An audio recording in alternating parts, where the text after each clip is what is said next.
O'Connor Boulevard from Riverside to SH 114. And it has opened up. It's a great new road there. We had some pretty bad pavement through there. There's just a few little things that have to be taken care of, some landscaping and the medians and things. That project, although it did shrink from a 6-lane divided to a 4-lane, it now has parallel parking on both sides.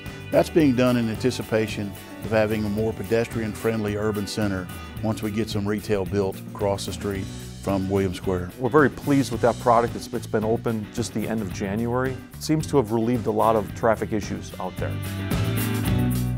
There's a lot of people that do go see the Mustangs in William Square. They will now have better access instead of having to use the garage structure there at William Square. So I think that's a real plus for folks. It's going quite well, actually. We're a little less than halfway through with that project. The good news is that the large 48-inch transfer main called the Jameson line is completed. The reason we're doing this new reroute is to get it out of the way of 183 for the expansion of 183. And we're going to be moving in with our paving operations, so we should be flipping sides. There is still some more water lines and sewer lines that have to go in under that side, as well as a pretty large drainage culvert where we're diverting some of the stormwater down to Delaware Creek underneath MacArthur. You'll still see power poles on each side, but we're going to be putting the crossings of MacArthur underground.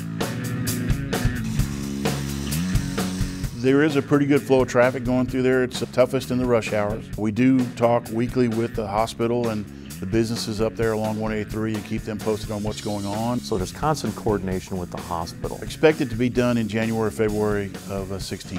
Once this is done, we'll have a nice new roadway section there and be open for everybody to use.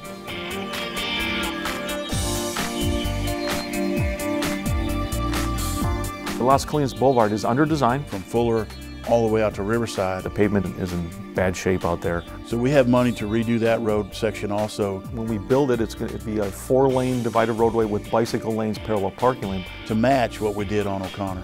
We're also doing some pedestrian enhancements. We're going to be replacing the utilities. That project probably be about 16 months of construction. We intend on starting that project in October. There's several coordination meetings that will be taking place in design here this spring with all the businesses and everything like that, because there's a lot of questions on traffic flow and type of things like that.